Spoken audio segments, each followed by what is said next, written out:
my safe travels on Friday to make it here. And as many of you know, I did receive my master's in healthcare administration, so I feel like this is my call to give back to the community, because some of us are so uneducated about different statistics and things that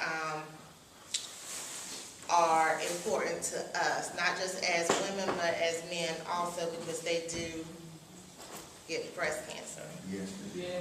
For breast cancer statistics, about 1 in 8 U.S. women will develop invasive breast cancer over the course of her lifetime. In 2018, an estimated 266,120 new cases of invasive breast cancer are expected to be diagnosed in women in the U.S., along with 63,960 new cases of non-invasive in situ breast cancer. Rates of breast cancer vary among different groups of people, and rates vary between women and men and among people of different ethnicities and ages. They vary around the world and across the U.S. African American women after menopause, white women have a higher rates of breast cancer than African American women. However, before menopause, African American women have higher rates of breast cancer, and this may be due in part to differences in some reproductive factors that increase breast cancer risk. I've also done several research papers during my studies, and I found out with African American women, we just don't know.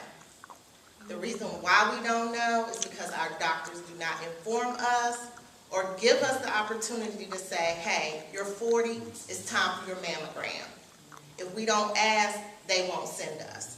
So I say, as African American women, we have to keep ourselves in the know. At 35, receive your baseline mammogram. At 40, you start it every year. Personal story, back in 2009, I decided to go and get a mammogram because the mammogram truck was at my job. I have a good friend at my job who is a breast cancer survivor. She's been a breast cancer survivor now for over 10 years. When I went to get my mammogram, they found something. Rex called me. I ignored the call. Rex sent me a letter. I threw it to the side thinking it was a bill. They called again. I decided to answer. My mammogram came up. They saw something. They said, we really need you to get in. I said, okay, no problem. I'll be there. I spoke to her. She said, you go today. I went, and my mom can attest, I was there from 1 p.m. until 4 p.m. Had no clue what was going on. Everyone that went through, they redid my mammogram. They said, okay, some women, they came and told them, you can go home, you're free to go. Not with me. You need to go to the back. I went to the back to see a radiologist who ultimately did an ultrasound. Every other woman in front of me who had an ultrasound done, they sent them home. No problem, you just have lumpy breast. When I got in, they shut the door. So I immediately thought, something's wrong. Went to work the next day, spoke to my friend who, again, is a survivor. Her daughter works for a surgeon.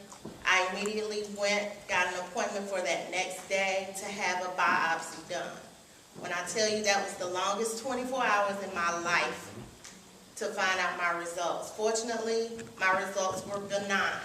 There are some women who go and realize that they have a bad mammogram and never seek treatment. It can't be that bad. God put doctors on this earth to help us. So as African American women, we die at a higher rate with breast cancer than white women. And the reason why is because we don't know, we don't follow up, and we're afraid. Stop being afraid. They were put here for a reason. I also stand here to represent domestic violence. This month is Domestic Violence Awareness Month as well. Unfortunately, because breast cancer gets a lot more money than domestic violence, is not profiled. So I do wear purple for domestic violence. Every 9 seconds in the United States, a woman is assaulted or beaten. Around the world, at least 1 in every 3 women has been beaten, coerced into sex, or otherwise abused during her lifetime. Most often, the abuser is a member of her own family. Domestic violence is the leading cause of injury to women, more than car accidents, muggings, and rapes combined. Studies suggest that up to 10 million children witness some form of domestic violence annually. Nearly 1 in every teenage girl who have been in a relationship said a boyfriend threatened violence or self-harm if presented with a breakup. Every day in the U.S., more than 3 women are murdered by their husbands or boyfriends. 92% of women surveyed listed reducing domestic violence and sexual assault as their top concern. Domestic violence victims lose nearly 8 million days of paid work per year in the U.S. alone, the equivalent of 32,000 full-time jobs. Based on reports from 10 countries, between 55% and 95% of women who have been physically abused by their partners had never contacted non-governmental agencies, shelters, or the police for help. The cost of intimate partner violence in the U.S. alone exceeds $5.8 billion per year. $4.1 billion are for directed medical and healthcare services, while productivity losses account for nearly $1.8 billion.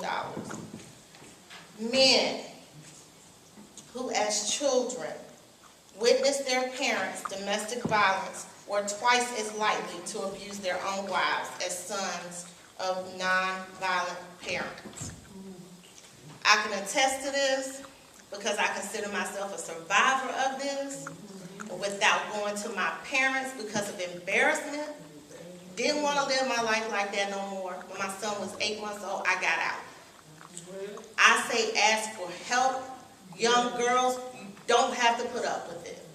If a man puts their hands on you, you leave. No matter what your best friend may say, what your mama may say, what your auntie may say, what your grandma may say, leave. It is not worth your life.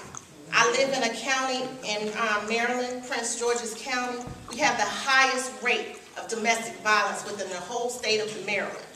It is ridiculous to turn on the news every day and to see some young woman killed, abused, set on fire, her child killed because the guy didn't want to pay child support, so he kills her and the child.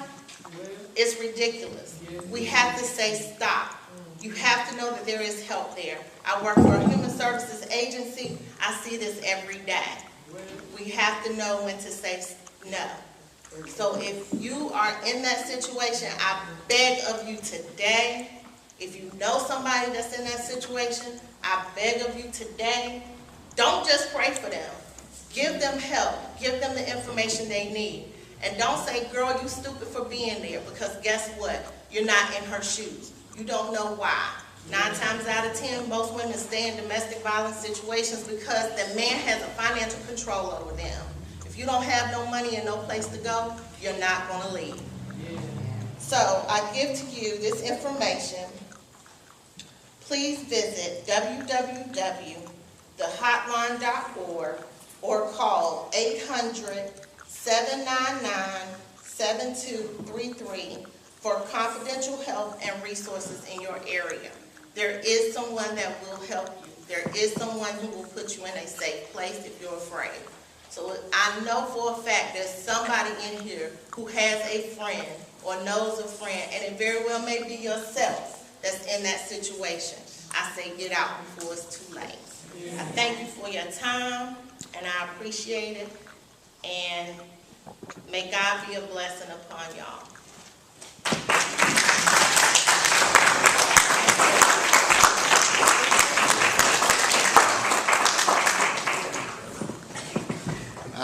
I want to add this on to that, is that a lot of people think domestic violence has to deal with physical violence, but domestic violence also deals with verbal, abuse. There are many children that's scorned by what's said to them versus how they're treated. So we have to understand this thoroughly, that it's not only physical, but it's also mental. And people just don't know. I was telling somebody yesterday, I don't recall a time, my grandparents raised me, I never seen my granddaddy hit my grandma. I remember one night she was sitting there, she was snoozing and sleeping. He walked over and kissed her on the forehead, and she jumped like that. He said, next time you cover your mouth over like that, I'm going to put something else in it. He was just playing with her. But those are the things that we have to observe and know. How a child responds is how they're brought up. If a child is in a loving environment, they'll respond that way. Amen? Amen. Thank you very much. And young ladies, let us not forget to get ourselves checked. Men, I don't know what month prostate is. November? Next month. Next month. We can't be afraid to go get checked either. I know we don't like it, but if your PSA is higher than 4.0, you in trouble. Mine, I guess I go Monday to have my bloods done and next week. I don't know what it is, but I hope it ain't high.